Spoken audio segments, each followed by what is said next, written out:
Hola. Pregunto, ¿tiene alguna preferencia, chicos, para intervenir? ¿No? Y arranquemos, sí, con unos 10 y después vamos rondando todo lo que gusten. Bueno, muy buenas tardes a todas las personas presentes. Gracias por estar acá y también a las que van llegando. ¿Cómo la están pasando en este segundo día del panel de pensamiento nacional y latinoamericano?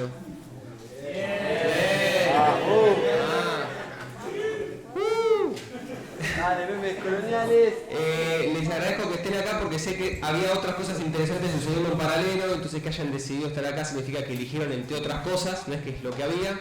Así que se agradece, sepan que todas las personas que están en el panel que han sido elegidas, en este caso, entre otras opciones muy buenas. Bueno, este panel se llama Pensamiento Nacional en la Era Digital. Suponemos que el cambio de soporte analógico a digital implica que también tenemos que pensar distinto, parece. Yo no estoy tan seguro de eso, pero bueno, tuvimos que hacerlo igual. Y trajimos a gente que se ha destacado un poco en esa marea, en ese terreno en el cual no nos destacamos exactamente los demás. Y nos cuesta tanto, que es el terreno digital, así que trajimos a gente exitosa en domar en Twitter, en hacerse viral y en imponer algunos debates en esa arena y en comunicar, en el arte de comunicar, para que nos cuente cómo hicieron, para que nos cuenten un poco de experiencia y pensemos todos juntos. Perdón, me voy un poco de línea. Para facilitarme a mí este asunto voy a empezar de allá para acá. Así que va a tomar la palabra el compañero Ariel del Repliegue. Te paso el micrófono si querés iniciar este querido panel, ¿te parece? No estaba preparado para arrancar, pero bueno. Tenés el tiempo que te da el micrófono para pasar hacia allá.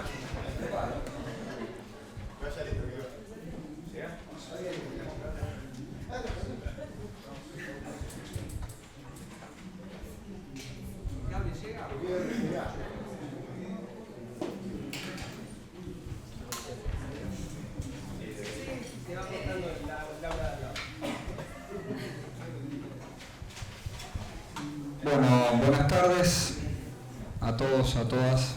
Gracias realmente por estar acá. Gracias a las personas que nos invitaron, que nos convocaron, a los que están organizando el foro.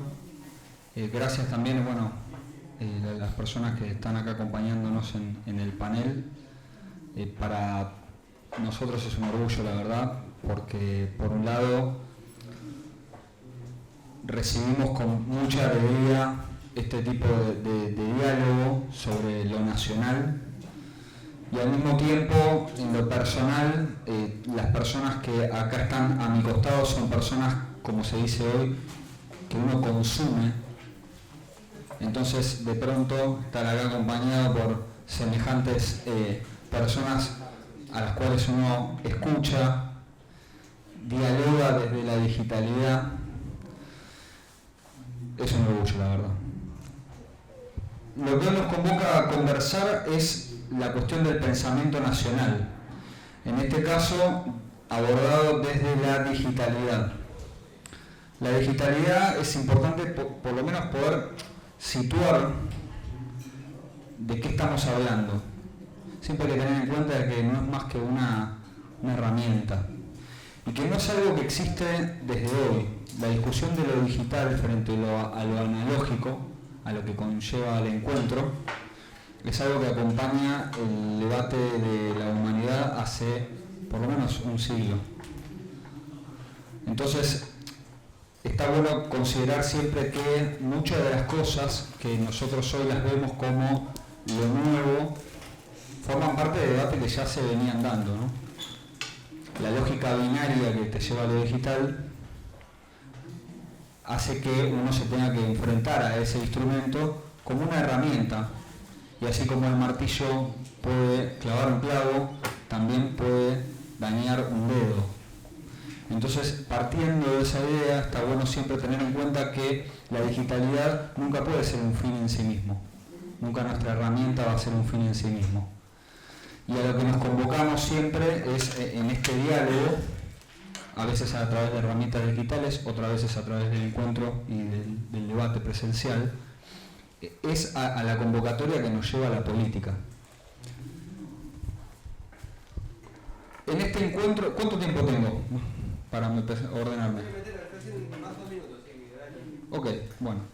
En este encuentro, que estamos hablando de pensamiento nacional, por más de que prendemos la televisión y parecería ser que la Argentina está en una isla libertaria, nos damos cuenta que hay una melodía, no solamente en la Argentina, sino a nivel internacional, donde la cuestión nacional, donde la patria vuelve a ponerse en escena, vuelve a formar parte del debate público.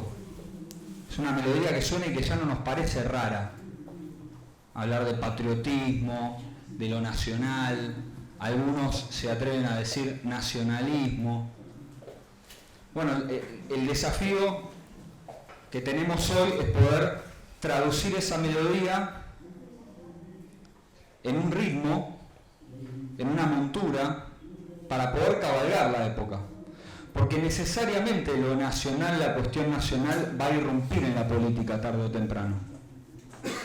El desafío que quizá tenemos como argentinos es que esa irrupción en la política no sea de la mano de una expresión de la oligarquía argentina, de la mano de una expresión de los poderosos, que traducen esa demanda de lo nacional en una expresión política y generan la expresión para la época.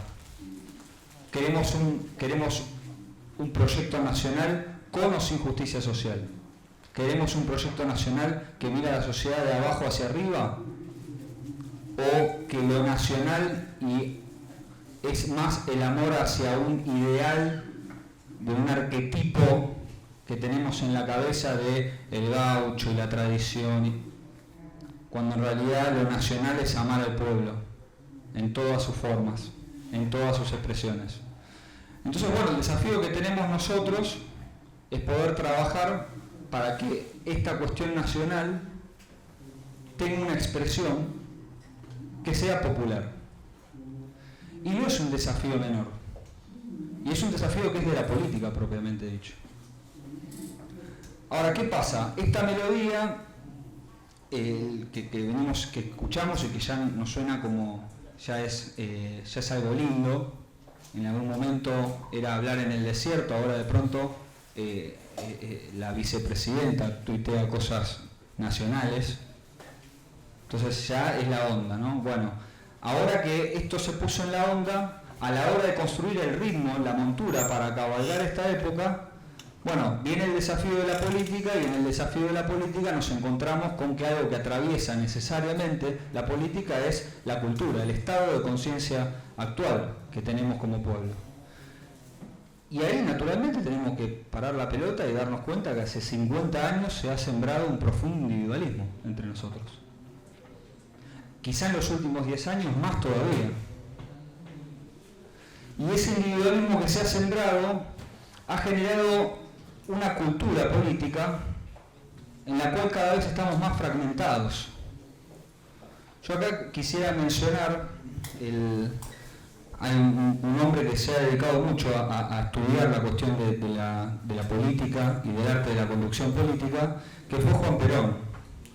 En este manual que todos conocemos, el de conducción política, que fue una serie de clases que dio en la Escuela Superior Peronista, él se ha dedicado a poder transmitir muchas enseñanzas que él ya trabajaba desde la Escuela de Guerra alrededor del arte de la conducción. Y la primera crítica que él hacía en cómo se debía organizar el movimiento justicialista, él decía que había que terminar con una etapa gregaria, prepolítica, que él denominaba el caudillismo.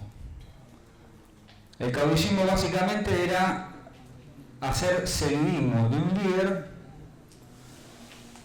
y a ese líder lo seguían porque ese líder satisfacía los intereses particulares de quienes lo seguían o del grupo particular que lo acompañaba.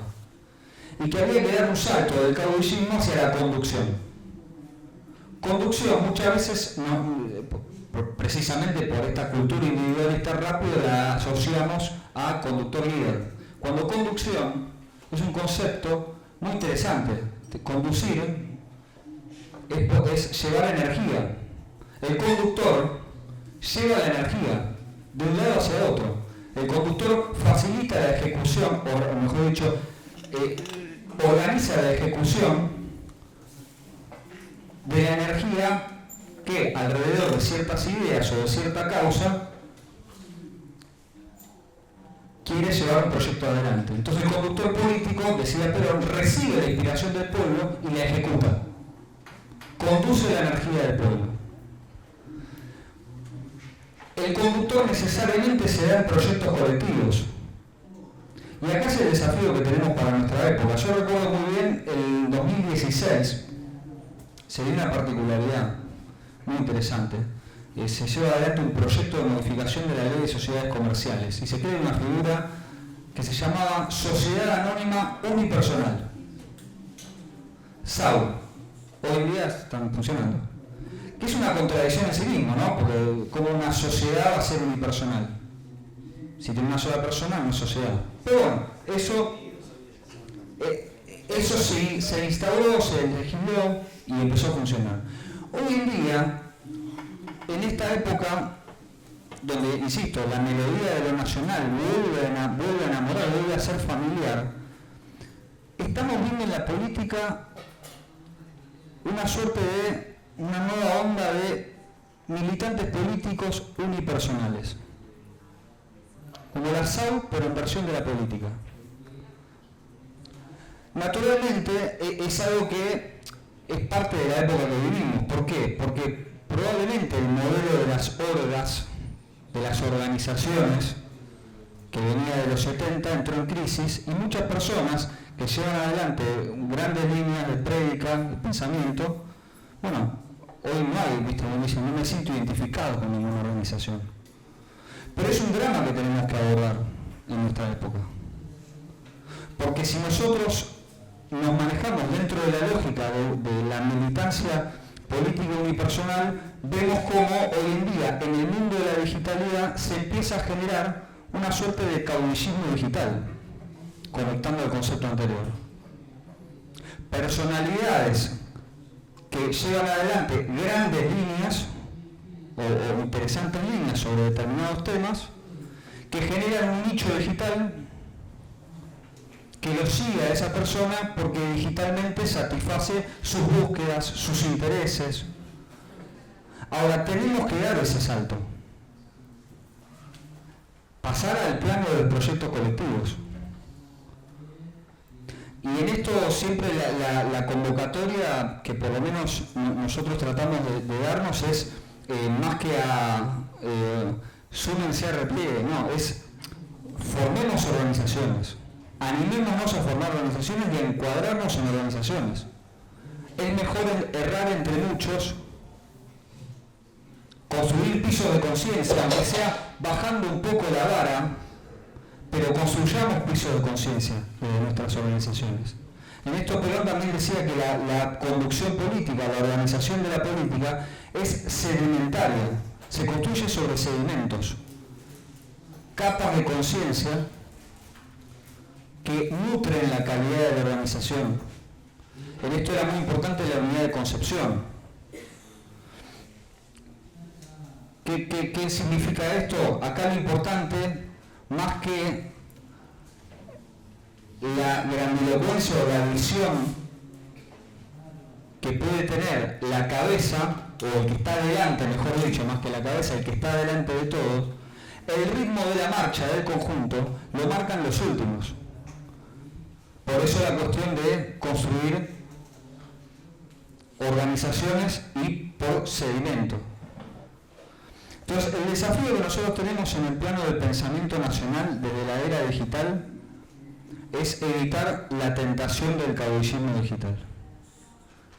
Es un desafío que tenemos para nuestra época, porque naturalmente tampoco es que existen grandes organizaciones que convocan y que en las cuales uno puede decir, vamos los pibes, estamos todos ahí, pero sin embargo no podemos renunciar a ese objetivo, porque si nosotros no construimos proyectos colectivos, va a ser muy difícil que llevemos adelante una expresión nacional y popular para la época que estamos viviendo. En esto quiero completar con un poco lo que fue la experiencia que nosotros tratamos de darnos en la cuestión digital. Siempre la apuesta nuestra fue para que lo digital sea un puente para el encuentro.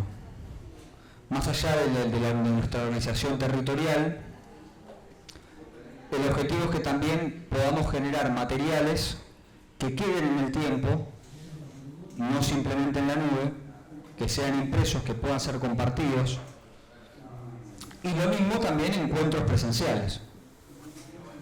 Muchos de los que estamos acá, yo conozco porque generan permanentemente encuentros presenciales de diálogo. Y ese es un salto cualitativo de lo digital.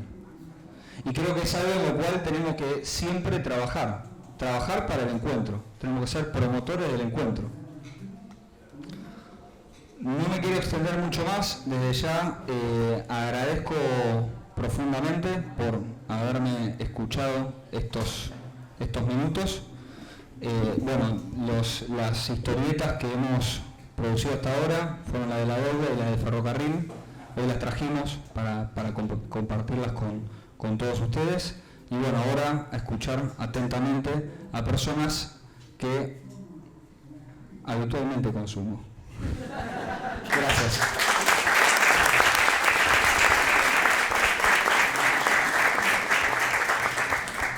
Me hago una autopresentación así le metemos. Sí, yo iba a decir lo mismo cuando dijiste lo de que el conductor no viene energía, yo me imaginé la Genkidama de Goku.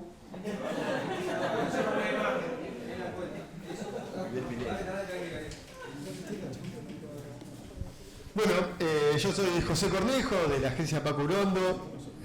Quizás algunos nos conozcan, cumplimos este año 20 años de estar merodeando el territorio comunicacional y en particular el digital dentro de él. Por supuesto agradecer a los organizadores por la invitación.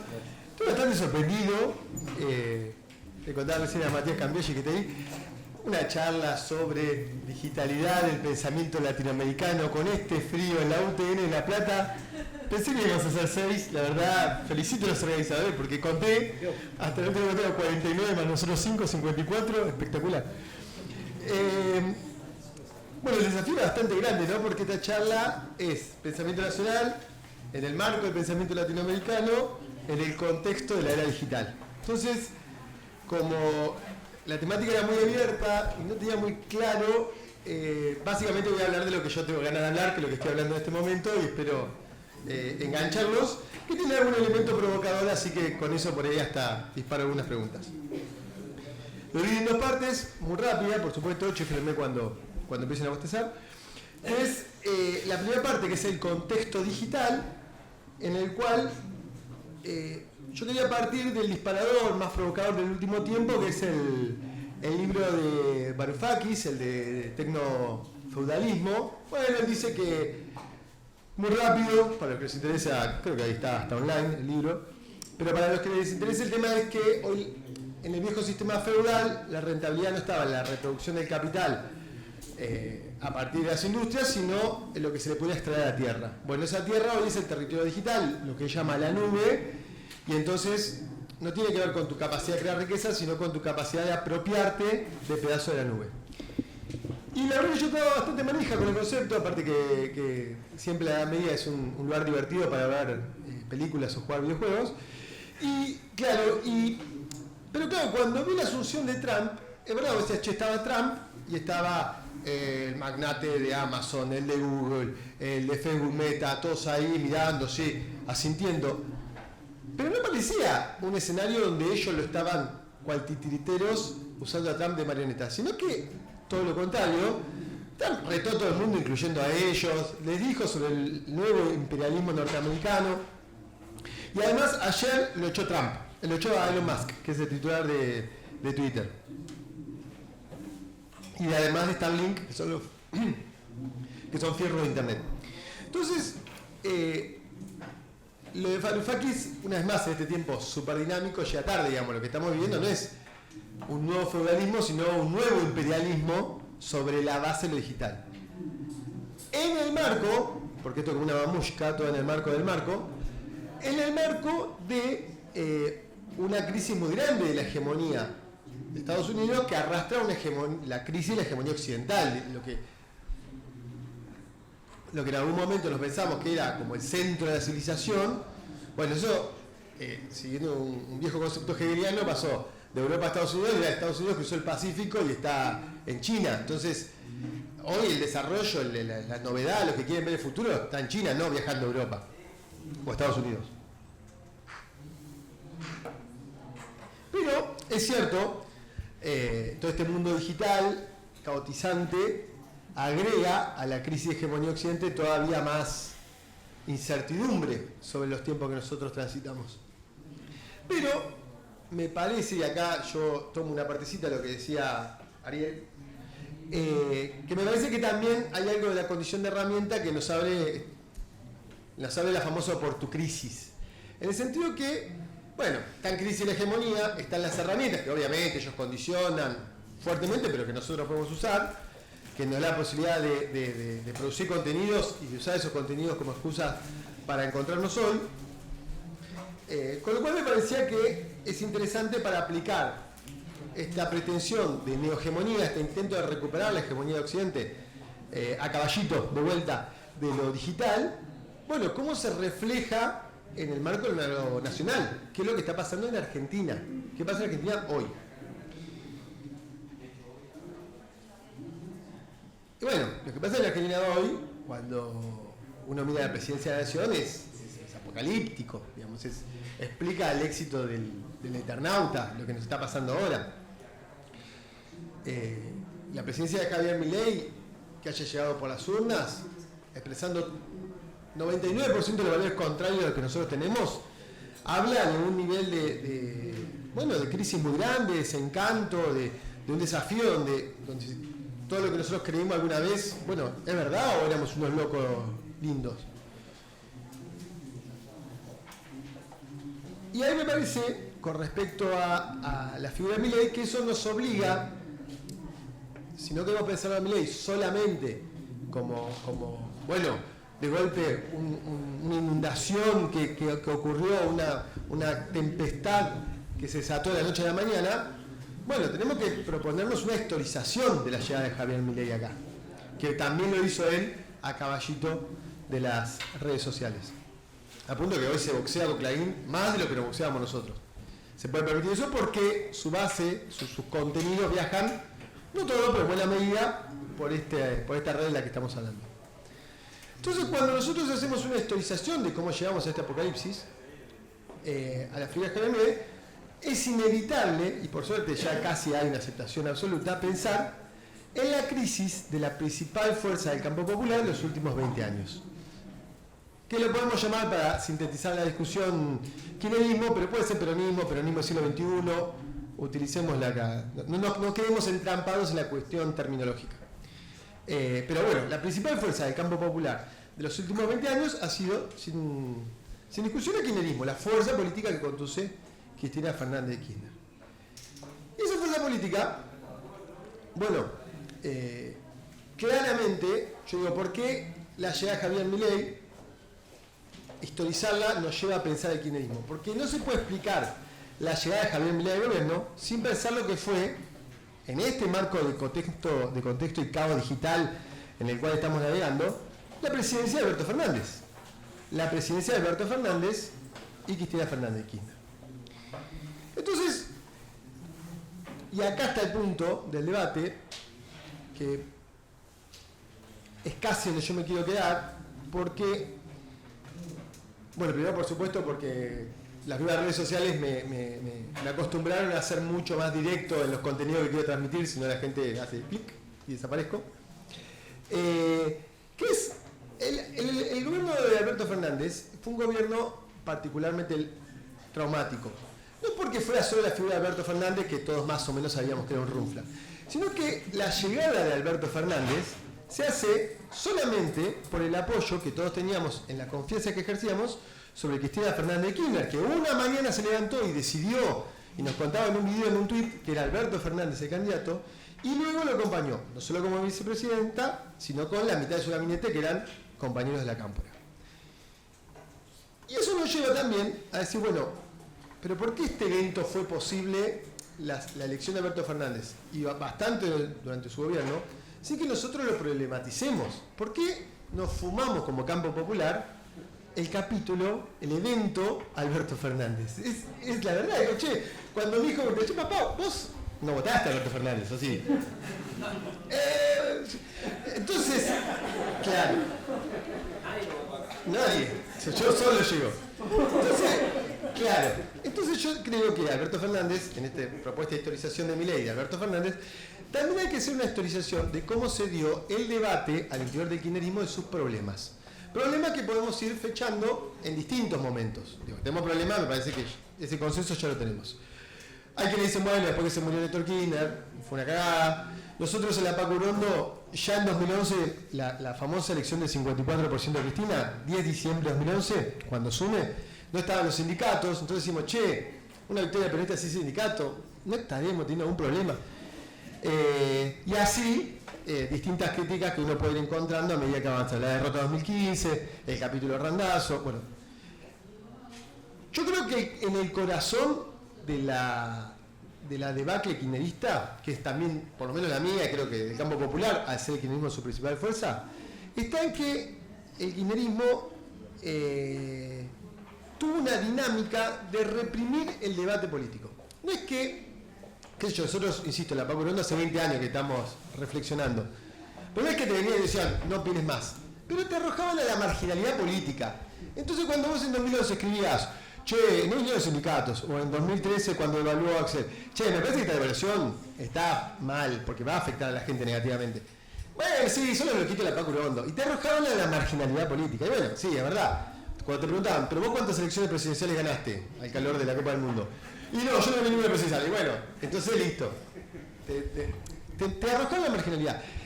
Hubo una cosa que es muy terrible, que el debate, la problematización, automáticamente te transformaba en el mejor de los casos, funcional a la derecha. Cuando no, vos mismo eras el gorila. Yo creo que una parte buena de este caos digital en el cual nos encontramos inmersos de esta oportucrisis es que el debate se abrió inevitablemente. Es inevitable. Yo por eso, a un momento se lo dije a mi amigo Pedro Rosenblatt, en un momento le decía yo no entiendo la crisis del peronismo, no entiendo el debate. Es cierto que hoy el peronismo discute, yo festejo el debate que se da acaloradamente del peronismo, porque las cosas están mal, y cuando están mal hay que charlarlas. ¿Vieron cuando mi otro día te dice, che, tenemos que charlar, la charlita? Bueno, hay que charlar porque las cosas están mal. Si vos no la charlás, como termina eso, bueno, nos vemos en Disney en 5 minutos. Entonces, me parece que hay que charlar, hay que discutir. Cuanto más elegante esa discusión, puede ser, qué sé yo, somos peronistas, tendemos a discutir desordenadamente. Sí, yo creo, ya no es la primera crisis, ¿no?, del peronismo, pero yo creo que yo festejo este debate. Por supuesto, siempre está el riesgo de que se convierta en un debate de élites, entonces solo se pelean por los cargos. Bueno, hay que encontrar que ese debate encarne en un programa, que tenga que de alguna forma se enraíce con los verdaderos problemas que tiene nuestro pueblo. Esto que todo el mundo exige, bueno, pero ¿cuál es nuestro programa? Me parece que sí, que hay deudas pendientes en torno a eso, pero hay que debatir, y que si hay que ir a elecciones separadas, hay que ir a elecciones separadas, porque si no vamos a estar en 2 años con la misma discusión. Pero vamos a perder la legislativa. Como toda la legislativa de 2005, muchachos. Miren, pongan Google de 2005 para acá, que fue una interna peronista, Chiche versus Valde, perdimos todas. Entonces, hay que pedirse mucho. No hay que permitir que haya sectores que se apoderen de Néstor Kirchner. Hubo sectores acá afuera, que se apoderaron de Néstor Kirchner, sépanlo. Bueno, basta. Este es el momento, discutamos a fondo y vean que salga lo mejor, que gane mejor.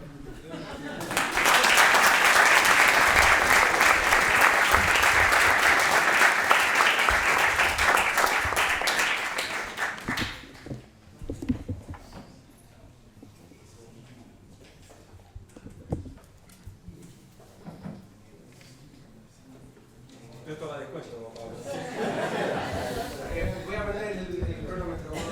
Es lo que acabo de prender. Muy buenas tardes a todos. Por las dudas, mi nombre es Pablo, soy historiador.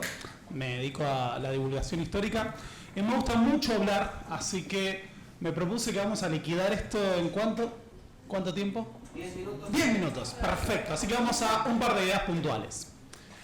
La primera es, ¿qué sentido tiene hablar de historia en el mundo digital? ¿No? En el que todo es efímero, todo es TikToks y demás. Bueno, todo. Porque lo cierto es que la historia se compone básicamente de la acción de los hombres, las mujeres y los pueblos a través del prisma del tiempo y el espacio. Entonces, ¿qué corresponde al interés de la historia? Todo lo que hace el hombre, todo lo que hace la mujer, las disidencias por supuesto, y en general los pueblos que siempre están en movimiento y atravesando procesos de cambio, lucha y si queremos y esperamos, de emancipación y liberación. ¿Tiene sentido hablar de historia en las redes sociales? Por supuesto, por varios motivos. Uno, si no lo hacemos nosotros, lo hacen otras personas y de repente tenemos el discurso de la autodenigración nacional que supone que somos un país fracasado porque hace 100 años que estamos en decadencia, lo que contrastado con la historia no tiene ningún sentido ni es sólido. Pero ¿qué pasa si no hablamos nosotros de historia? El discurso que aparece es uno unívoco que va en esa dirección, que encima es apuntalado por las lógicas de los algoritmos. Y acá antes Ariel hablaba de ese gran problema, ¿no? Nosotros vivimos en la era digital y en esa era digital todo se mueve por una misma matriz que nos busca recompensar con inyecciones de endorfina a través de videos de perritos o videos de Milei enojado cuando estamos resignados porque el sistema es desigual. Lo que nos trae una cuestión que es central.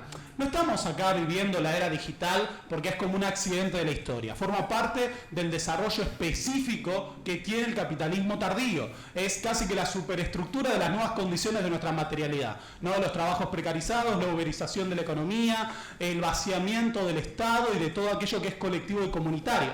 Entonces, necesariamente tenemos que asumir eso que es una realidad objetiva y operar sobre eso. Y animarnos a dar ese debate, que no solo corresponde a la historia, sino que corresponde a otras cuestiones. Y de nuevo voy a citar a Ariel, esta reaparición de lo nacional, lo patriótico, tiene que ver justamente con que necesariamente eso provoca una reacción. En un mundo que te ofrece que la única alternativa es desvincularte de todo aquello que te hace formar parte de un colectivo, de la comunidad, de la familia, lo que fuera, necesariamente las personas tendemos a buscar un refugio en aquello que nos hace sentir que no estamos solos frente al mundo. Y ahí es donde siempre reaparece una y otra vez que nuestra propia historia se compone de esas luchas colectivas.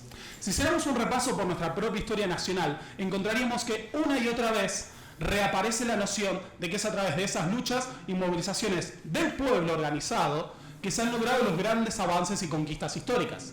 A ver, no nos podemos olvidar que hace menos de una semana estábamos celebrando la Revolución de Mayo, que fue un accionar que fue colectivo, porque a veces nos quedamos solamente con lo que pasaba en el recinto del Cabildo, y en las calles había un pueblo movilizado, había milicias compuestas por los sectores subalternos que formaban parte de esa lucha por proyectar un mundo distinto. Y esa lucha, de nuevo, no se hizo ni atendiendo a los canales que eran considerados legítimos de representación, ni atendiendo a la noción de que, bueno, somos presa de los acontecimientos. El mundo pasa a nuestro alrededor y simplemente nos adaptamos, sino que fue una respuesta creativa. Pensar nuevas fuentes de soberanía, de legitimidad para un proyecto político nuevo que propondría no solo una nueva nación, sino una sociedad que era más justa. Porque desde los propios orígenes de nuestra nación está presente el elemento igualitarista, que se resumió incluso en una consigna que se gritaba en el siglo XIX y que era naides más que naides. Y dado que estamos en el Congreso del Pensamiento Nacional Latinoamericano, es central reafirmar una y otra vez que incluso la propia lucha por la independencia de lo que sería alguna vez Argentina estuvo entroncada con las luchas generales de los pueblos latinoamericanos, que formamos parte de una matriz común, porque en 1810, así como estuvo el movimiento juntista en el Río de la Plata, se iniciaron sendas experiencias desde México hasta Chile, pasando por el Alto Perú, que ya había tenido un primer estallido en 1808 y que sin embargo mantuvo esa lucha. De repente entonces, esa lucha, por ejemplo, por la emancipación y la conformación de una sociedad más justa, que aboliera el colonialismo, estaba representada por protagonistas de ese proceso a nivel latinoamericano. Y de nuevo, si retomamos nuestra propia historia, el 9 de julio de 1816, cuando se sanciona la independencia, no se hace el nombre de Argentina, sino de las Provincias Unidas de América del Sur. incluso el propio aval de ese Congreso es el que permite la campaña emancipadora de San Martín, que no se hizo únicamente dentro de las fronteras de lo que era el virreinato, ¿no? Si se pensaba en reclamar el virreinato del Río de la Plata, que era una jurisdicción construida por la monarquía imperial española, sino que se dirigió esa campaña hacia el territorio de la Capitanía General de Chile y hacia el del virreinato del Perú, pensando que eso formaría parte de una lucha mayor por una unidad latinoamericana. Incluso cuando se concebía y se problematizaba la cuestión del proyecto de la monarquía incaica, ¿no? Reivindicando el Tahuantinsuyo, encontramos una y otra vez que la idea de un proyecto político era más amplio. Así que nuestra propia nación, en realidad, no es como una suerte de pueblo aislado de las luchas emancipadoras de otros proyectos, de otros pueblos, sino que históricamente estuvo vinculado a eso. Cuando se cita a Perón, no nos podemos olvidar que Perón pensaba en el ABC, que incluso planteó que serían los pueblos jóvenes los que disputaran el futuro, ya en la década del 60 y en la década del 70, que abrazaba, acá algunos se van a enojar, pero no, abrazaba los socialismos nacionales, ¿no? Como proyectos revolucionarios que encontraban una vía autónoma hacia la emancipación. Y en ese sentido, por más que tenemos que reivindicar nuestras particularidades, no podemos concebirnos por fuera de las luchas de los otros pueblos. Primero, porque nuestra propia historia nos ancla en esa situación. Y segundo, porque formamos parte de un mundo globalizado en el que hay tecnologías de gobierno global, ¿no? Que cuando debatimos el Fondo Monetario Internacional, cuando debatimos incluso cómo la propia lógica detrás de estos estos aparatitos se construye desde el exterior con figuras como Elon Musk, tenemos que pensar que también la respuesta no es solo colectiva, anclada en mi comunidad, mi municipio, mi provincia, mi nación, sino también colectiva en el sentido de las luchas generales de los pueblos, porque en última instancia termina siendo lo mismo.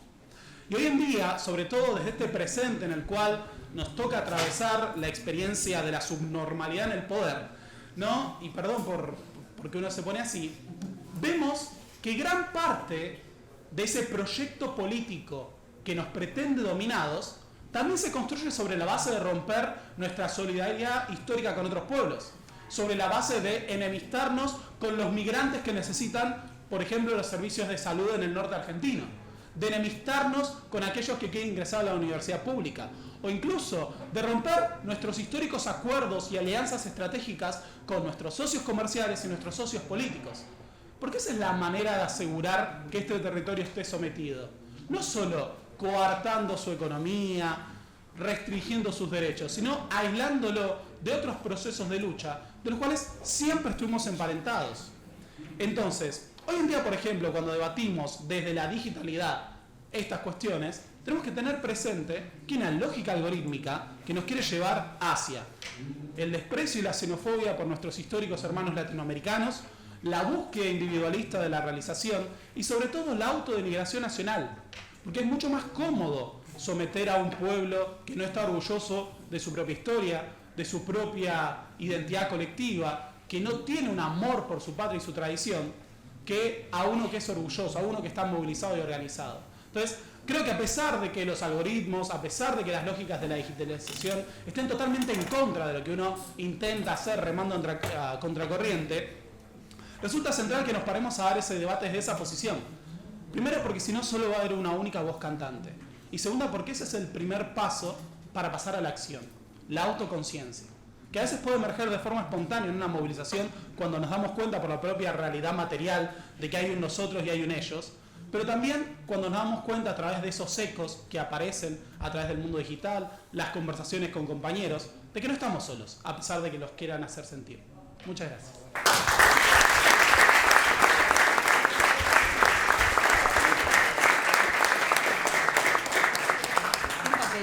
Sin papelito. Sí, no, eso para no recibir. Me quedan 30 segundos, ¿querés? ¿Querés decir algo más? Patria o muerte.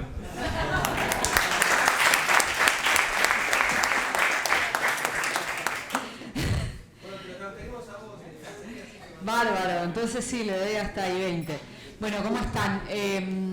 Yo soy la única mujer, o cuasi mujer del panel. Soy la Inca en Twitter. Estoy hace mucho tiempo peleándome con libertarios y antes macristas. y algunos peronistas también. Y también hago algunas columnas radiales en el Destape, en Futurock. Me pareció muy interesante todo lo que dijeron. No me voy a meter en la interna, porque yo los quiero a todos, así que no voy a decir nada sobre eso. Sí, solamente quiero como poner en un punto que hay una discusión profunda sobre qué va a hacer el peronismo con la economía y con la falta de dólares, que es muy profunda, ¿no? Y que a veces, si bien yo estoy de acuerdo que está muy bueno, como dice José, que se tiren sillazos, yo no sé si en el espacio digital eso se debate de verdad, ¿no? Aparecen algunos, muchas veces dependemos de que ese debate llegue a determinados puntos de profundidad con algunos think tanks que aparecen, ¿no? Que son muy piolas, digamos, y que tienen buenas intenciones, pero a veces veo que, o Moreno, ¿no? Digamos que yo puedo tener un montón de diferencias, pero que plantea una serie de discusiones económicas, y después pareciera que en realidad nos cuesta mucho llegar a la complejidad de esos problemas, ¿no? Que son problemas muy arduos y que lamentablemente ya no podemos solamente resolver hablando de redistribución o de justicia social con todo el dolor del alma, digamos, porque yo, si hay algo que me sumó al peronismo y al peronismo en su versión kirchnerista, que es lo que yo conocí por una cuestión etaria, era la cuestión de la justicia social, ¿no? Pero digamos, estamos en un problema. ¿Qué va a hacer Argentina ante esta lucha entre Estados Unidos y China? ¿Qué va a hacer Argentina con su falta de dólares cíclica? ¿Qué va a hacer Argentina con la inflación? ¿Y qué va a hacer el peronismo con eso, no? Digamos, eso es un problema que no sé si lo van a resolver, que celebro que haya una discusión, pero sí lo que quiero compartir es que me parece que a veces en los espacios digitales esa discusión es un poco complicada, ¿no? Y a veces nos cuesta llegar a los dilemas que eso implica, porque me parece que son problemas dilemáticos, ¿no? Que son difíciles de resolver, tan difíciles de resolver que no los puede resolver ni esta gente que tiene todos los medios a favor, tiene todo el establishment a favor, y aún así parece que la cosa está medio compleja con respecto a la sostenibilidad del tipo de cambio y todas esas cosas que ahora escuchamos, ¿no? Pero quiero ir más a la cuestión del nacionalismo y el pensamiento nacional, porque me parece que lo que vemos en los espacios digitales es que, como decía bien Ariel, hay una suerte de musicalidad, de que el nacionalismo vuelve, aparece, ¿no? No es ya una suerte de loco de la bandera. Los platenses sabrán a qué me refiero, loco de la bandera, querido loco de la bandera. Pero sí que es raro lo que sucede con el nacionalismo, ¿no? Porque vemos fenómenos en los espacios digitales y juveniles, porque ya yo creo que lo digital no es solamente una herramienta, aunque estoy del todo de acuerdo, porque para uno es una herramienta si le interesa la política, pero ya ahora es un territorio que genera subjetividad, que genera modalidades, que genera identidades, no es algo un poco más complejo que una herramienta. Si nosotros pensamos que ahora una cantidad impresionante de funcios de la Libertad Avanza eran tuiteros, entonces lo que tenemos que pensar que ahora entonces Twitter o Internet o YouTube es un creador de nueva élite política. Es deprimente, pero claro, pero es así, y eso no solamente pasa acá, pasa en otros países, pero en Argentina fue muy fuerte eso, ¿no? O sea, a mí me ha puteado Adorni, para que se den una idea, y ahora es el vocero presidencial, me ha puteado en Twitter, digo, ¿no? Es rarísimo. Entonces ahí hay algo que me parece que habla de una lógica o un espacio, un territorio, un nuevo territorio con sus lógicas que genera y produce subjetividades, cuadros políticos. A mí me parece todo deprimente y decadente, pero es lo que está sucediendo, ¿no? Y tiene cierta efectividad en muchas personas, ese modo de comunicación, ese modo de configurar política. Entonces, en ese territorio me parece que hay cosas raras como un nacionalismo argentino amante de Donald Trump. A mí me parece rarísimo eso, como una señora grande que vivió el bicentenario, se emocionó con Cristina y Evo Morales y Lula y qué sé yo. Me parece rarísimo que exista el fenómeno de nacionalistas argentinos que aman a Donald Trump. Porque a mí me parece evidente que ahora mismo, si hay un riesgo neocolonial, es con Estados Unidos. Digamos, vía FMI, Donald Trump, vía este gobierno ultra entrevista y ultra copión de todo lo que hace Estados Unidos. hasta punto de que el Partido Libertario es un partido norteamericano, que solo existía en Estados Unidos, que yo sepa. Seguro que había en esos lugares donde lo llaman a Milei y le dan un premio, pero es eminentemente norteamericano. Y el anarcocapitalismo, todo ese ideario es norteamericano. Entonces aparecen esos fenómenos, ¿no?, de un nacionalismo rarísimo, del nacionalismo también de Victoria Villarroel, que es un nacionalismo también muy complejo, ¿no? Aparecen nacionalismos con los que yo disputo, que son nacionalismos conservadores, antifeministas, antisemitas. No estoy diciendo anti-Estado de Israel. Anti-Estado de Israel no es ser antisemita. Estoy diciendo antisemita, de alguien que ve un apellido judío y dice Nunca González, ¿no? Es un chiste muy tuitero, pero lo antisemita. El viejo nacionalismo de derecha que Perón metió abajo de la alfombra porque no garpaba y les dijo piantavotos, ¿no? Digamos, ese nacionalismo más conservador y ultraderecha que medio que perdió en la década del 40 y después. Y que estuvo en la Libertadora, ¿no? Porque el nacionalismo católico de derecha es parte del que voltea Perón en el 55 y a veces parece que nos olvidamos, pero Lonardi no era liberal, ¿no? Y es como, nunca está de más ese recordar.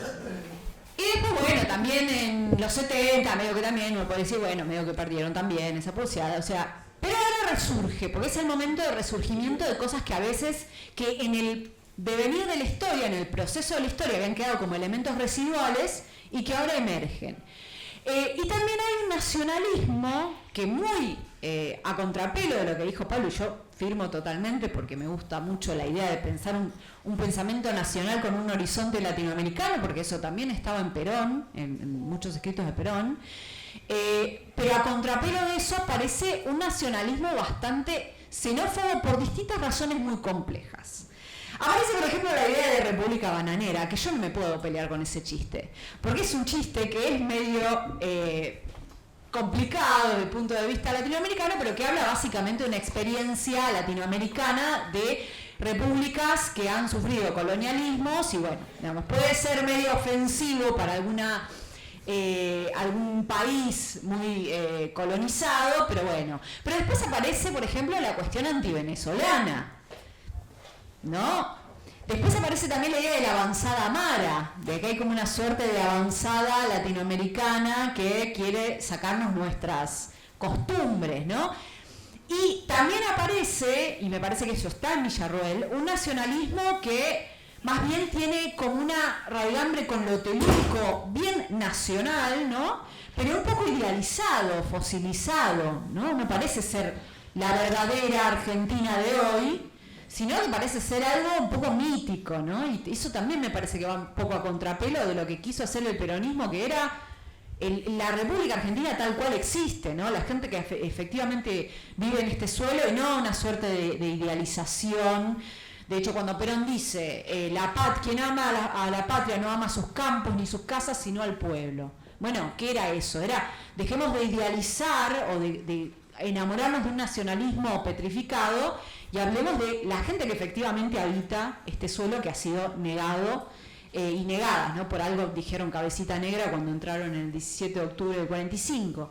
Entonces, digamos, en esa existencia de esos nacionalismos, en esto que decía Ariel, es disputar para que el nacionalismo se parezca más a lo que por lo menos a mí me gusta, que es un nacionalismo que tiene un horizonte en lo latinoamericano y que es un nacionalismo que no es xenófobo y que incluye, ¿no? Y que no tiene una lógica de depuración. Incluso también vemos nacionalismos de depuración racial. Digamos, eso aparece en el espacio digital, ¿no? Digamos, los libertarios inventaron una idea, un tópico de el Plan Patria Grande.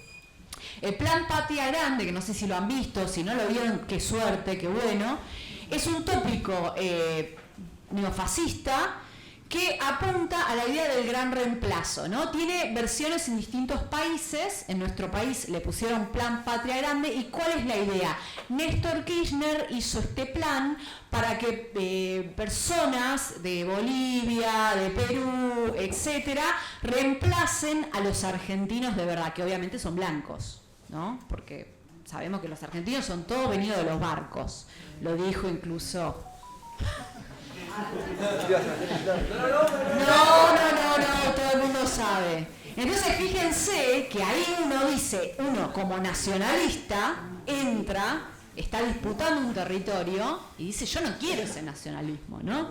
Y me parece que parte de ese trabajo, y que creo que todos los que estamos acá un poco apostamos por un nacionalismo que sea un nacionalismo en contra de la entrega, ¿no? Que sea un nacionalismo de defensa de los recursos naturales, porque me parece que eso nos une desde un lugar que no es una defensa racial, que te pone en un lugar homogéneo y xenófobo, que no es tampoco el lugar de la conspiranoia, vienen los judíos, se quieren quedar con, bueno, qué sé yo, muchas élites económicas argentinas tienen apellidos muy tanos, como yo, como Roca, Bulgeroni, ¿no?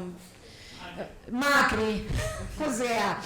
me parece que es más complejo, no son las élites económicas, ¿no? que están apostando por un proyecto entreísta, y me parece que esa defensa de los recursos naturales incluso nos hace unir a personas que por ahí yo soy feminista, el otro no, pero todos queremos defender la industria nacional, queremos defender los recursos naturales, queremos, yo creo, que además no hay mucha salida para la Argentina, sí, que haya inversiones extranjeras, porque lo necesitamos, pero que no sean solamente las inversiones que decide Estados Unidos y que tampoco sean inversiones en donde meten el tubo, se llevan todo y no hay valor agregado, no hay trabajo argentino, ¿no? Y para eso es fundamental tener una construcción de una identidad nacional fuerte, porque si no lo que viene es la entrega absoluta.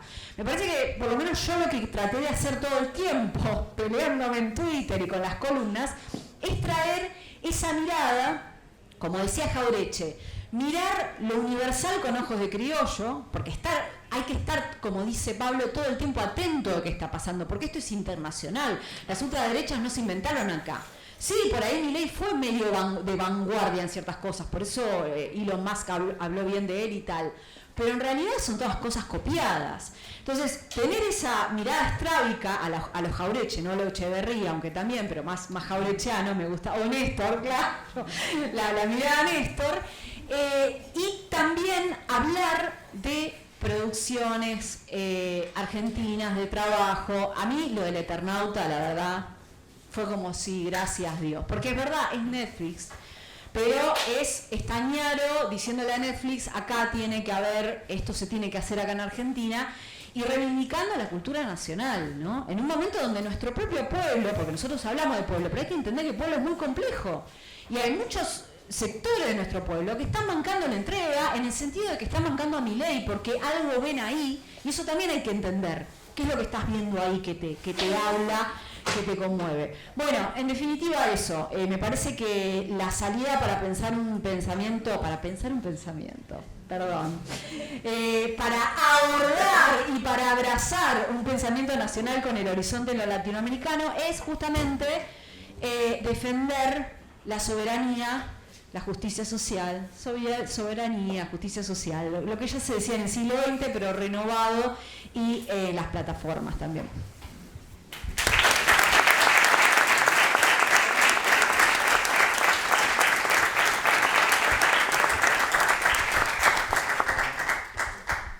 Bueno, ¿qué tal? Buenas tardes a todos y a todas, ¿no? Para rememorar lindas viejas épocas. Bien, primero gracias por la invitación y por la organización de este... ¿Qué es un congreso esto? Foro, ok, porque van cambiando el nombre, seminario, foro, congreso. Bien, bueno, me presento, mi nombre es Juan Rattenbach, yo trabajo en el Museo Malvinas y voy a hablar de Malvinas, ¿no? Obviamente. Primero la idea era contarles un poco cómo se originó el museo, cuáles fueron sus propósitos de ayer y de hoy. El museo se inauguró el 10 de junio de 2014 en un contexto donde Argentina, en términos de política exterior, empezó a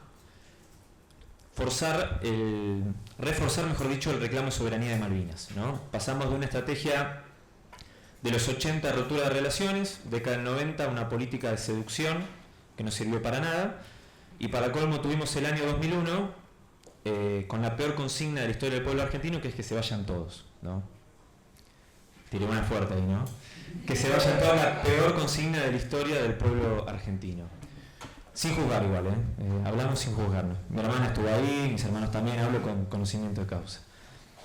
Un poco la interpretación que estamos teniendo últimamente respecto de ese 2001, frente a lo que fue la interpretación del año 99, de esas elecciones, de que el problema no era el modelo, sino la corrupción, por lo tanto el modelo sin corrupción, esto podía andar, se pasó a una reinterpretación a partir del año 2002-2003, que termina estando coronada en la película de Pino Solana, Memoria del Saqueo, de que fue un modelo que inevitablemente iba a desembocar en el año 2001.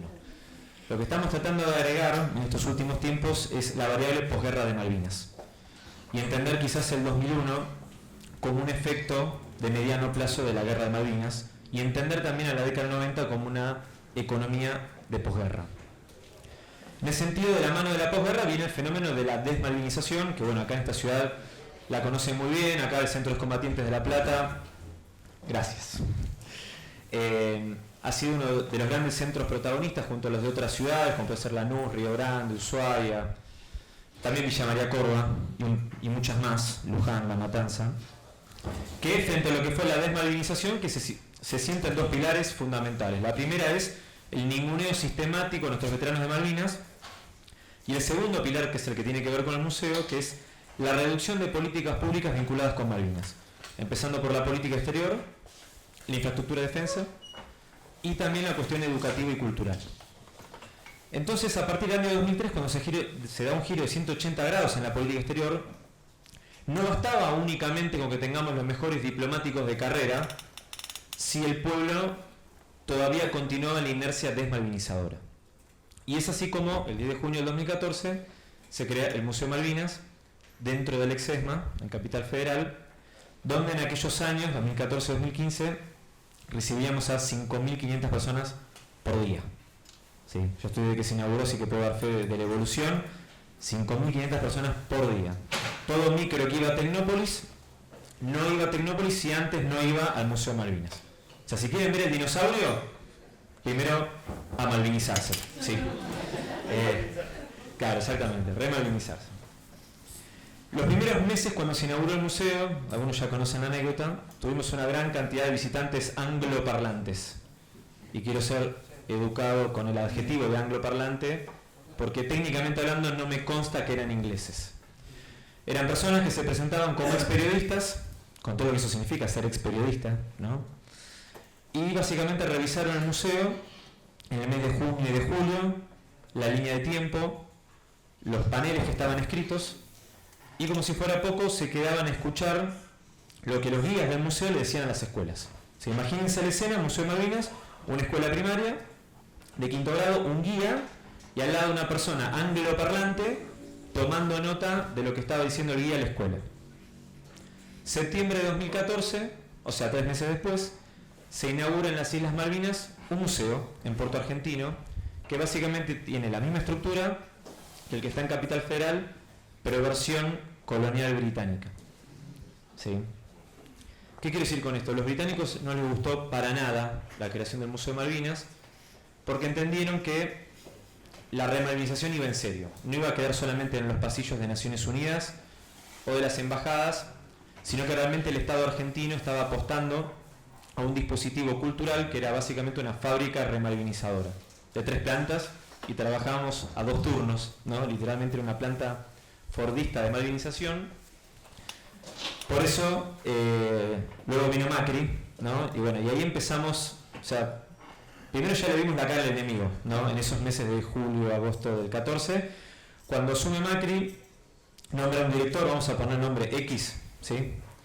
Para cambiar el guión del museo, o casualmente este director había viajado a Inglaterra ya 2 veces, antes de asumir formalmente, y se propuso desmalvinizar el Museo Malvinas, algo que creíamos que era matemáticamente imposible, porque además era un museo del Estado argentino. Y encontraron una fórmula mágica, ¿sí? Yo le llamo la fórmula de Harry Potter.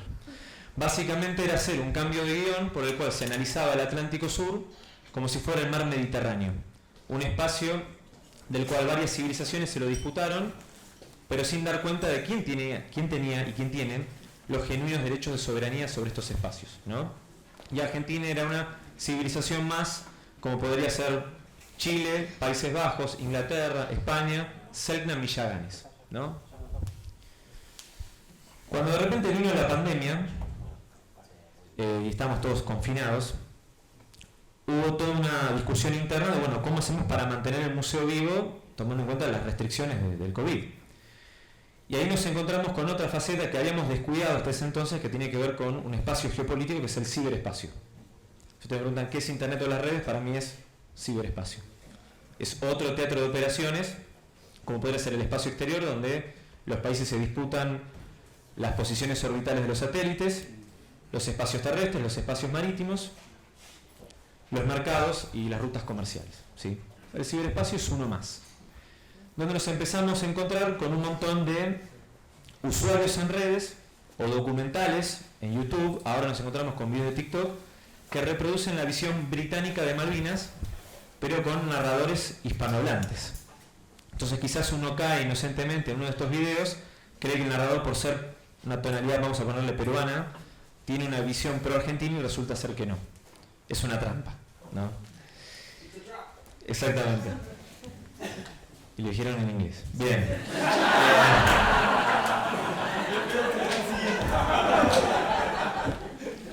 Bien.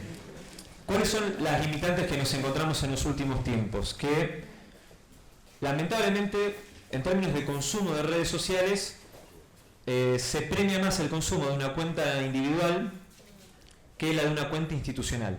Entonces, por más que nosotros hayamos puesto en las redes del Museo de Malvinas del 2020 en adelante toda la carne del asador, en términos de contenidos, tanto de publicaciones como en términos audiovisuales, en paralelo, si se quiere, mi cuenta personal empezó como a levantar. Yo lo único que hago en las redes es catarsis, en realidad, ¿no? Y se terminó convirtiendo en el último tiempo, en paralelo, las redes del museo como un dispositivo dentro de este teatro de operaciones que es justamente malvinizar. Y ahora sí voy de alguna manera tratando de llegar a una conclusión. El objetivo número uno del museo, y también lo que estamos tratando de hacer en las redes sociales, y sumo ahí también la cuenta al repliegue porque partimos de un mismo paradigma común, que tiene que ver con avanzar en la malvinización. Todo tiene que ser malvinizable. Y en el Museo de Malvinas y en las redes sociales con este paradigma, también nos hemos encontrado con roces y fricciones, ajenas obviamente todos los días, pero también locales. Y acá es donde vienen estos elementos. Dejemos de lado el derecho hasta por una cuestión corporativa, ¿no? Porque soy abogado. Pero igual, cuando yo cursé la carrera no se vio Malvinas en Derecho Internacional. Hoy las cátedras de Derecho están incorporando Malvinas. Pero de alguna manera hemos empezado a discutir cuál es el paradigma de análisis que nos sirve para entender el presente y sobre todo la política internacional. Básicamente, pensarnos como una nación bicentenaria en lo temporal y bicontinental en lo espacial. Y ahí empezamos a chocar con algunos sujetos, vamos a poner un término amplio, de geografía que denostaban el mapa bicontinental. O de repente sujetos de historia que denostaban la idea de que Argentina nace en 1810 y que en realidad nace en 1880, ¿no? Y básicamente nos encontramos con estas fricciones, sobre todo en redes sociales, bloqueos mediante, ¿no? Obviamente. Y la última incorporación tiene que ver con la economía. ¿Qué pasa cuando hablamos de economía? Se habla de Tierra del Fuego, ¿no? Y nos encontramos con algunos usuarios que daban por muerto el régimen de Tierra del Fuego, que pegarle a Tierra del Fuego era una forma también de consagrarse con cierta sociedad de los grandes centros urbanos.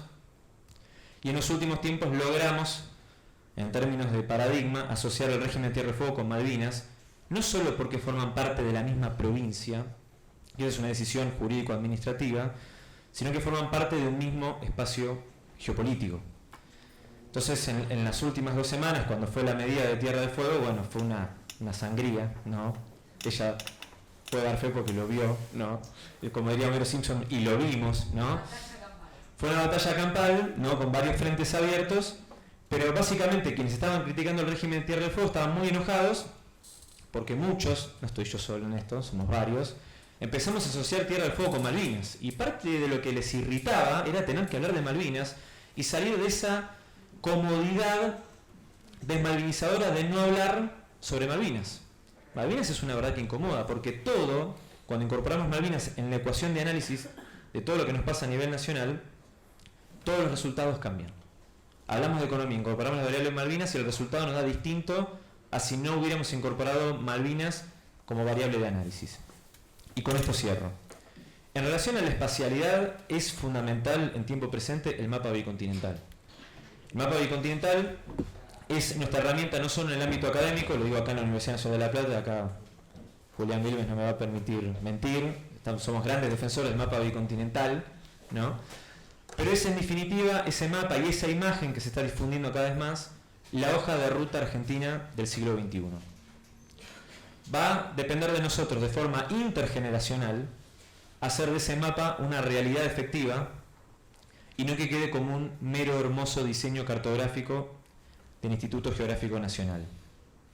Para que, desde una perspectiva de la historia, de la geografía y del desarrollo económico, no solamente garanticemos nuestra presencia permanente e ininterrumpida en la Antártida, sino que pensemos todos, de lo posible las 24 horas, cuáles son los medios que nos van a llevar a este objetivo que tenemos como nación, que es volver a flamear nuestra bandera en las Islas Malvinas y en todo el Atlántico Sur. Muchas gracias.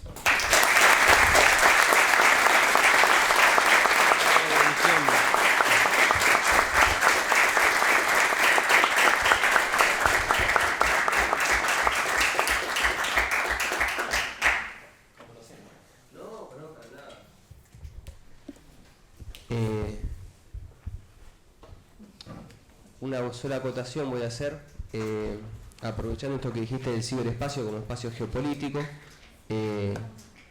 porque sentí que hubo un hilo entre todo lo que dijeron, que era esto de, bueno, el algoritmo te premia de algún modo en particular, te lleva a ser individual, te cuesta acercarse a ciertas cosas, y siempre hablamos de lo digital como si fuera un espacio más o menos homogéneo, hablamos de Twitter, las redes. No tengo respuestas para esto, pero creo que hay una parte que es empezar a discutir si podemos, nacionalmente o regionalmente, o del modo que sea, empezar a nosotros imponer algunos terrenos de mediación, ¿no? La fácil es la de uno dice, che, ¿por qué Uber me está indicando que quién me va a llevar a casa si es una aplicación que ni siquiera tiene una oficina acá, etcétera? Y como pasa en muchas cosas donde lo digital ha empezado como a colonizar cosas que antes mínimamente estaban localizadas y había por lo menos un lugar al que ir a patear la puerta si andaba mal. Pero bueno, en realidad me gustaría abrir a la gente presente si tienen preguntas, aportes, cosas que quieran opinar. Yo quería hacer dos preguntitas. Una a Juan, si puede desarrollar un poquito más el tema del régimen de promoción industrial, porque parecería ser una cosa así real, pero es importante. La mayoría de nuestro pueblo no sabe qué ocurrió en Tierra del Fuego en este último. Se les dio que se creó esa ley hasta ahora, eso por un lado. Y por otro lado, a la compañera o a quien quiera contestarle, más allá de las tareas competitivas y todo demás, si ustedes no creen en realidad que hay un proyecto balcanizador en nuestra patria, en el gobierno de ¿tienen alguna idea? Arranco con la Tierra del Fuego, Sí. mientras van procesando lo de la balcanización, ¿no? A ver, el régimen se creó por razones geopolíticas en el año 72, si bien se da en tiempos de Lanusse, los artífices de eso fue un radical intransigente, Ernesto Manuel Campos y obviamente el general Perón. Sí. También estaba Helvar ahí metido para ver cómo Lanusse, Campos, Perón y Helvar, cuatro personas que pensaban totalmente distinto, tenían muy en claro la importancia geopolítica de Tierra del Fuego. Tal fue la importancia que a los pocos años casi hubo una guerra en Tierra del Fuego, se le llama el conflicto del Vil, pero era la guerra por Tierra del Fuego. Si ya lo digo en otros términos, tiene mucho más sentido. Y el 82 que fue la guerra que sí fue, y que como consecuencia de esa guerra, hoy en día los británicos ocupan el 25% de nuestro territorio y nuestra superficie total.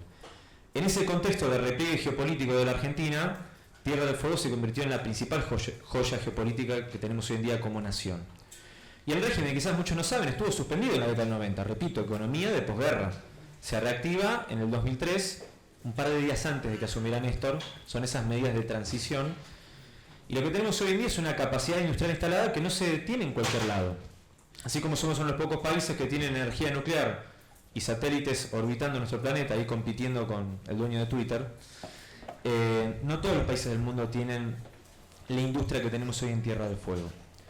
La medida que se tomó, básicamente lo que se propone es dinamitar la economía fueguina. Ya se quiso hacer en tiempos de Macri, por eso esto también va como en continuidad. Sturzenegger también era funcionario, digo, lo recuerdo por las dudas, Toto Caputo también.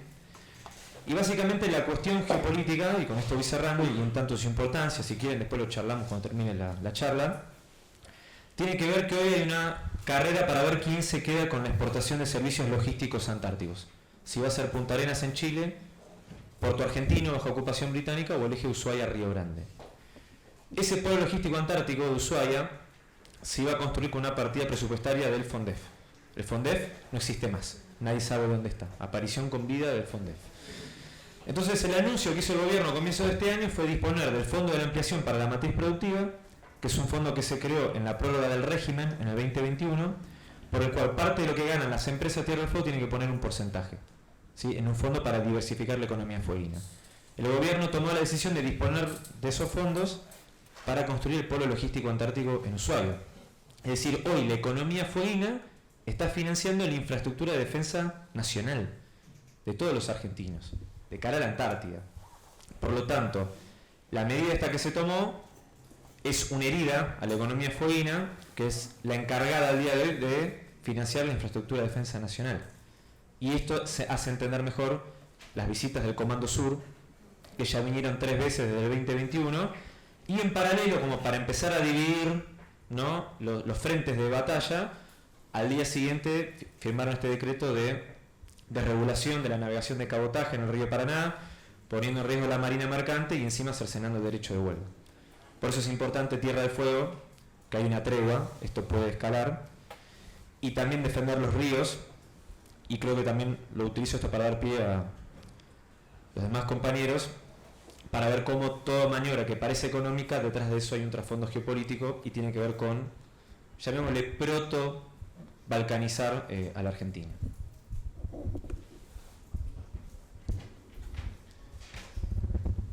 Con respecto a la cuestión de la balcanización, hay una parte que es una visión conspirativa y hay otra parte que es la visión, que es menos interesante o quizás... Hablo así. Hay una parte que es más... La grabación. Ah, claro. El botón. Tiene un botón, se desliza. Hola. Ahí está, muy bien. Con respecto a la cuestión de la balcanización... Yo quería que lo grabaran, por eso apagó el micrófono. Así es, Santi. La cuestión es que hay una visión que es más conspirativa y porque es muy interesante, que es los judíos quedándose con la Patagonia, y pues hay una visión que es más real, que es cómo funcionan las economías de enclave y las balcanizaciones del siglo XXI, que consisten mucho más en las economías de enclave y en la desregulación de lo que son, por ejemplo, las leyes sobre territorio nacional. Nosotros tenemos una serie de legislaciones que plantean límites y restricciones a cuánta tierra a nivel provincial puede estar en manos de extranjeros. Como podemos identificar a partir del gran problema Benetton y Lago Escondido, entre otros, es que esas leyes no se están implementando como debería.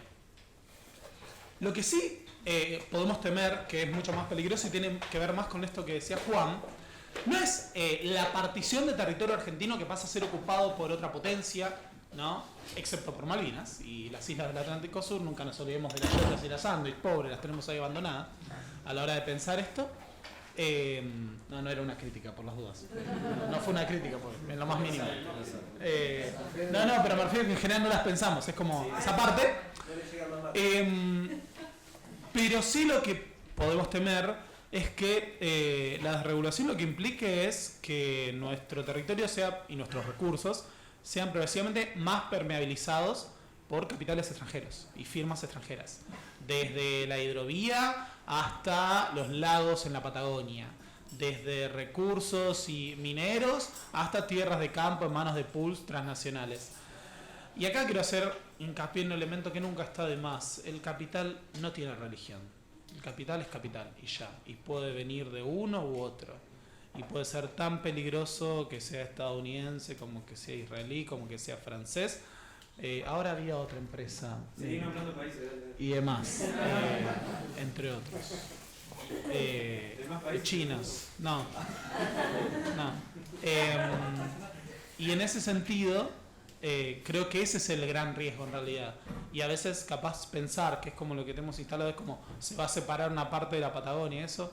No creo que ocurra eso, además de Malvinas, que sí es parte de la Patagonia, incluso por debajo del nivel de la superficie, sino que lo que podemos temer es más bien una economía nacional en la cual todas las puertas estén abiertas a que la propiedad de la tierra y de los recursos esté en manos de capitales extranjeros.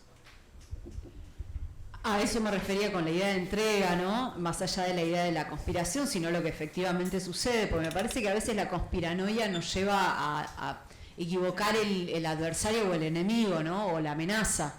Estoy totalmente de acuerdo con lo que acaba de decir Pablo, y agrego, Reidel, ¿no? Digamos, este gobierno también ganó con una idea muy tecnoentusiasta, que no solamente tenía que ver con Libra, sino como, bueno, nosotros somos la modernización. Vieron como en general el neoliberalismo se propone como nosotros somos el futuro, la modernización, el peronismo está todavía pensando en la industria del siglo XX, nosotros somos el siglo XXI.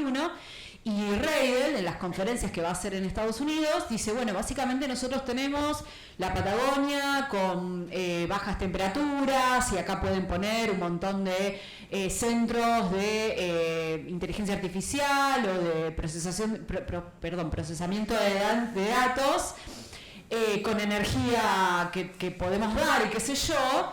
Y el tipo dijo claramente, el problema que tenemos es que son los argentinos, ¿no? Lo dijo así, literalmente. O sea, tenemos todos estos recursos, situaciones, qué sé yo, características, y que si ustedes recuerdan, en el ¿cuál fue el G20 de Macri y del Colón? ¿Se acuerdan de eso? Que había gente bailando y bueno. Lo que les mostró el macrismo a esos mandatarios que vinieron todos, era básicamente imágenes de recursos naturales, porque esa es la visión que tiene el liberalismo para dar al mundo, es vengan acá que tenemos, no hay gente, no hay cultura, no hay historia, no hay personas, no hay pueblo o individuos o trabajadores, sino que hay recursos naturales para expoliar o para invertir, ¿no? Entonces me parece que ahí también está el riesgo, porque ellos mismos te lo dicen, ¿no? Y ahí uno siempre le surge la misma pregunta con Reidel, es como, che, pero esto no puede haber un proyecto tecnológico que no sea simplemente decirle a los yanquis, miren, acá tenemos... Porque uno imagina además esos data centers yo soy de la Patagonia, ahí en la Patagonia pasan maras caminando al lado, ¿no? los yuyos, y el trabajo argentino, y digamos, ¿qué va a quedar de eso? ¿No? Es como, no les preocupa, pareciera que la lógica es traernos un poco de dólares y no hay ningún tipo de proyecto, ¿no? Y uno pensaría que en general esos proyectos de largo plazo los puede lograr solamente un Estado, pero no un Estado pensado como algo conservador, como algo que tenemos que defender tal como está, sino un Estado emprendedor, ¿no? Como decía una de las economistas que tanto le gustaba al Papa Francisco, un Estado empresario, un Estado que diga, bueno, vamos a hacer un proyecto tecnológico de punta que sea para generar trabajo argentino y no solamente poner data centers en, no sé, en donde, en Neuquén, qué sé yo, dónde quieren poner. Sí, quería agregar algo a Ariel y después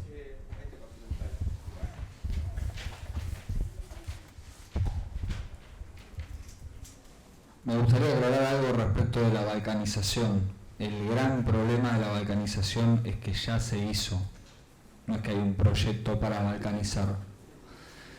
El proyecto sanmartiniano era el de los Estados Unidos de América del Sur. Y ahora somos decenas de países. Y encima hay algunos de esos países que se autodefinieron plurinacionales, son multinacionalidades. Entonces, nuestro desafío hacia adelante es desbalcanizarnos y poder construir esos Estados Unidos de América del Sur. Acá hay algo muy interesante que es, bueno, ¿cuál es el proyecto de la antipatria? El proyecto de los enemigos del pueblo, de las personas que nos quieren hacer daño, que existen. Yo no creo que sea una mesa de 3 o 4 patas, no es un tema de conspiración, de élite. De hecho, el pensamiento elitista no solamente es elitista para organizar, sino también para creer, digamos, qué tiene enfrente. Y también cree que hay una élite. Lo que hay son intereses. Y acá, para poder ver cuál es el proyecto de la antipatria, nos tenemos que remontar a quizá el comienzo de nuestro proyecto nacional, uno de nuestros primeros patriotas, uno de nuestros primeros héroes, que fue el virrey Liniers, en la defensa de Buenos Aires. Acá nos vamos tirando centro con el compañero que está del otro lado, el malvinero, ¿no? Con Juan. Bueno, Liniers, te recomiendo, el otro día hubo un diálogo muy interesante en Vino por Desarrollo entre Pablo y Juan, donde se trató mucho sobre la Revolución de Mayo, y la figura de Liniers es muy interesante en todo esto. Él, como defensor de Buenos Aires, fue el que organizó las milicias y de alguna manera fue el germen de una fuerza militar en las tierras estas. Los ingleses aprenden algo a partir de las invasiones inglesas, y eso hay muchos escritos, porque ellos después desclasifican, hay muchos diplomáticos que escriben, y acá siempre se entendió que para avanzar sobre la Argentina necesariamente tienen que buscar una guerra civil, un enfrentamiento entre compatriotas. Por eso, cuando vemos los proyectos de golpes que hubieron a lo largo de nuestra historia, siempre vemos cómo ellos generan la idea de la guerra civil. Los comandos civiles, siempre hay una idea de que hay argentinos contra argentinos. Cuando escuchábamos a don Mauricio, después de que gana Milei, dice, bueno, ahora hay que salir a la calle a pelearse contra los que quieran meter palos y las piedras. Ellos quieren buscar ese enfrentamiento. Nosotros tenemos que ser muy pillos. Por eso el planteo de la unidad nacional es tan estratégico para la Argentina. En eso Perón tuvo una visión muy interesante. La unidad nacional no tiene que ver con una cosa así folclórica de aguante Argentina, sino que la división entre argentinos es funcional al interés británico. Y si nosotros queremos evitar el avance británico, tenemos que fortalecernos y unificarnos. Y dialogar. El que piensa distinto, bueno, tenemos que conversar todo lo posible. Acá los enemigos no están entre nuestros compatriotas. Y en todo caso podemos identificar alguna oligarquía que tendrá que poner la renta que tiene que poner y dejarse de joder, pero después... Y está muy bueno lo del régimen de Tierra del Fuego, y con esto cierro, para identificar a veces el olor inglés, el tufillo de interés británico. Eso siempre pasó con la cuestión de Tierra del Fuego. Es cuestión de ver a los periodistas, siempre que se pone a criticar el régimen de Tierra del Fuego, además es... ¿Por qué? Es como que es una crítica muy puntual, ¿viste? Como que, ¿qué te pasa con el régimen de Tierra del Fuego? Bueno, es sorprendente, tipo, ¿viste? Que de pronto están hablando sobre la interna de la ciudad y no, porque el régimen de Tierra del Fuego, ¿viste? ¿Por qué se pone a criticar? Bueno, siempre hay que ver eso.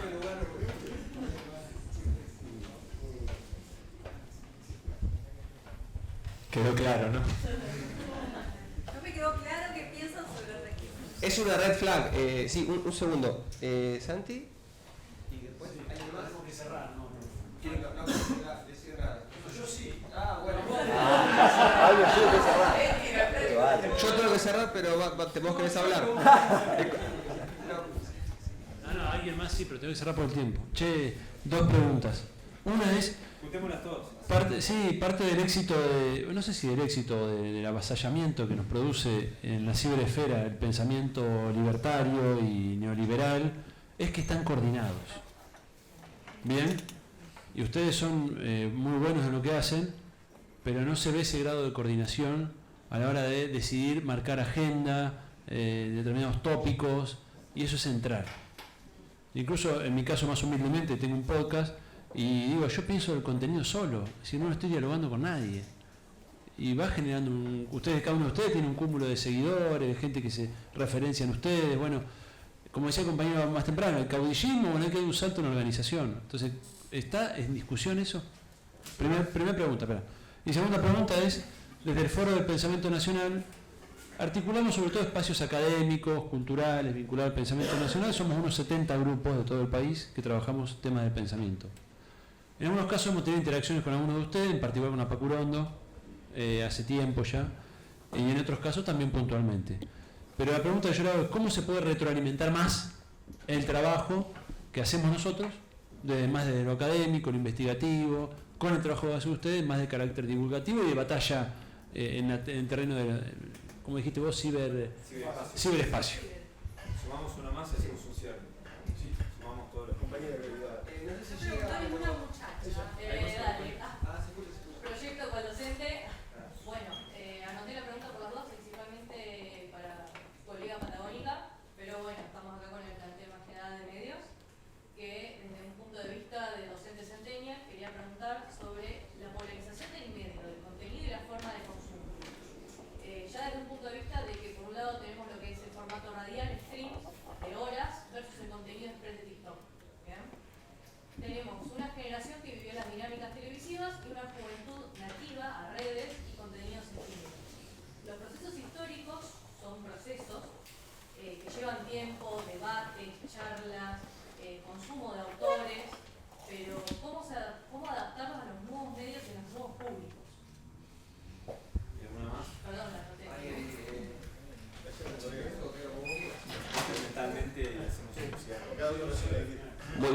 Sumo una inquietud, por si alguno lo quiere recoger. En concreto sería si hay vida por fuera del algoritmo. O sea, si piensan cuando están generando sus contenidos, la manera de interpelar, por fuera de pensar las redes sociales. Digo, ¿qué tipo de interacción buscan cuando preparan lo que hacen cada uno? Yo busco que me puten lo posible. No,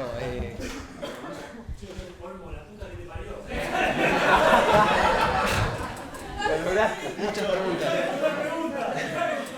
Bueno, voy a responder preguntas porque me están diciendo que a las 18 tenemos que irnos al panel principal, así que no levanten más la mano, no puedo darle. Bueno, rápido. Sí, nos estamos coordinando de forma radial y dispersa. Yo me levanto todos los días a la mañana y tengo mi chat de personas que conozco o no que me pasan información de Malvinas. Simplemente soy un barco de superficie, abajo está lleno de submarinos.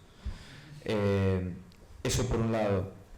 Después, en cuanto a la cuestión académica, sí, estamos también llevando esto en el ámbito académico porque la malvinización de las universidades es fundamental porque hace a todo el sistema educativo. Y por último, vinculado con tu última intervención, sí, esto es un medio para un fin. El fin es la realidad material, pero también seamos conscientes que estamos en el siglo XXI y esa división de lo material con lo virtual cada vez es más difusa. Y lo que pasa en los aparatos tienen inmediata consecuencia en lo material y de vuelta. Yo voy a responder un poco voy a vincular las dos, la cuestión de los nuevos espacios y cómo generar esas conversaciones y la cuestión de buscar o no lo que garpa. A mí me parece que todos los que estamos acá tratamos de hacer algo medio a contrapelo también, y yo lo que hago personalmente es jugar un juego mucho más algorítmico que es pelearme en Twitter con, no sé, o charlar con Maslatón o lo que sea, que son las cosas que garpan ahí, y después generar espacios que son muy a contrapelo y que funcionan para generar otras conversaciones, porque está bien, está el cortecito de TikTok, pero también a veces ese cortecito de TikTok se hace de una conversación que fue mucho más larga y que muchos compañeros también construyen esos espacios, ¿no? Bueno, acá tenemos a este que hace video de 3 horas de la Revolución de Mayo, es un delirante. Yo también con algunos compañeros hago conversaciones y charlas, y es verdad que a veces queda el cortecito, pero también hay mucha gente que entró, que también discutió con el chat, que aparece toda la idea de los comentarios. Es también una cuestión de ponerle una cierta onda o ganas de generar esos espacios y de bancarse que sí, no la vas a pegar, no va a ser ultra viral ni nada, pero tu objetivo es otro. El objetivo de él es hablar de Malvinas, el de hablar historia, el mío por ahí es más de cultura, etcétera. Pero tenés ganas de dar una disputa, entonces en ese sentido vas a crear espacios que tienen que ver con videos más largos o con otras dinámicas, y siempre hay un grupo de gente que eso le gusta, ¿no? Entonces me parece que es un poco salir de esa idea de todo lo que tengo que hacer la tiene que pegar, que en general la gente politizada no tiene eso como primero objetivo, ¿no? Eso. Y después la articulación con gente de los espacios académicos, no sé, yo en mi caso todo el tiempo lo hago, porque para mí estar en Twitter y hablar en Twitter y en las redes y qué sé yo, es todo el tiempo para hablar de política y de la gente que hace política en serio. Está bien, uno podría decir, bueno, uno también está haciendo ahora política porque es un nuevo espacio, pero para mí el militante sigue siendo el militante orgánico y el político sigue siendo el político. Y uno tiene que servir como una suerte de puente para que eso se manifieste. Así que eso, siempre como trato de estar en básicas, universidades y etcétera. Yo quería responder rápidamente las tres cosas. Con respecto al formato de que hay cosas que son procesos y requieren explicaciones largas, y está el TikTok y eso, yo creo, a mí en particular, me gustan las conversaciones largas y tengo videos hasta de 5 horas, de hecho, y con decenas de miles o cientos de miles de reproducciones en YouTube. Y creo que hay que tratar de hacer las dos cosas, cuando se pueda. Explicar las cosas el tiempo que lo requieren y buscar el engagement. Buscar atraer a la gente con los cortecitos, con los reels, con esas cosas. En mi caso, yo hago las dos cosas, intento más o menos vivir de eso a su vez y demás. Pero la decisión y el patrón que uso para, no sé, decidir de qué voy a hablar, no, yo quiero hablar de historia y de los temas que considero sean importantes o que no son lo suficientemente explorados en la lógica general de los algoritmos. Después, la cuestión del vínculo entre los espacios académicos y las redes, bueno, Natalie lo hace y yo también. Yo me dedico mucho a divulgar lo que escriben otros autores. Explico en muchos videos de historia temas a partir de obras recientes, nuevos libros o estudios clásicos de académicos consagrados o investigadores que están haciendo aportes nuevos e incluso entrevistas a ellos. Y de hecho doy cuenta, por ejemplo, Natalie, en un programa que realizan en Postdata, y ahora quería hablar de eso, traen intelectuales, académicos y demás a charlas de sus temas de trabajo. Y, por ejemplo, Natalie y yo formamos parte de un espacio colectivo que se creó, que es Postdata, que es un medio que tiene distintos programas con perfiles diversos, que más o menos compartimos todos algunas banderas dentro de una amplia diversidad. Así que sí hay patrones de organización. Bueno, acá el compañero Ariel, y le cedo la palabra porque seguro tiene algo para decir, él está en representación de un colectivo, o sea que lo colectivo está desde el nombre mismo de Repliegue. Ahí, te dejo que sepas. Sí, nosotros también, como Papu Londo, somos una agrupación política. Bueno, tres cosas. Nosotros los valencios, o una buena parte de los valencios, nos consideramos patagónicos, puerta y puerta de la Patagonia. Dos. Sí, porque los del sur no los aceptan. Bueno, y después me parece con respecto a esto, la búsqueda del algoritmo y ese chiste, el tema es que algo que me parece muy sano de la comunicación compañera, que es que la búsqueda de una audiencia, creo que hubo alguna época donde solamente nos hablábamos para nosotros mismos. Me parece que eso se rompió y es festejable. Y tercero, lo más importante, la articulación de los medios populares nos da por nosotros mismos, más allá del esfuerzo de articulación que hagamos. Dependemos de una fuerza política que tiene que reordenarse. Entonces, ante el desastre de la fuerza política, usted la comunicación no hace nada. No, la fuerza política tiene que ordenarse y eso se tiene que resolver y cuanto antes mejor. Gracias. Creo que sería interesante a partir de este diálogo y del foro que se organiza cada año, que por lo menos del foro sale una propuesta de 12 temas para abordar de acá hasta el mes del año que viene, que se realice el próximo foro, y que nos ordenemos cada mes para de alguna u otra manera, en chiquito, en grande, como se pueda, todos tratar ese tema respecto de lo nacional. Eso quizás sería interesante y nos podría ordenar.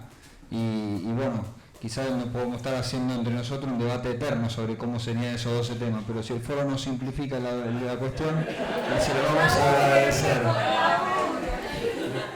Bueno, ya muchas gracias y seguiremos la conversación en la vida que compartimos.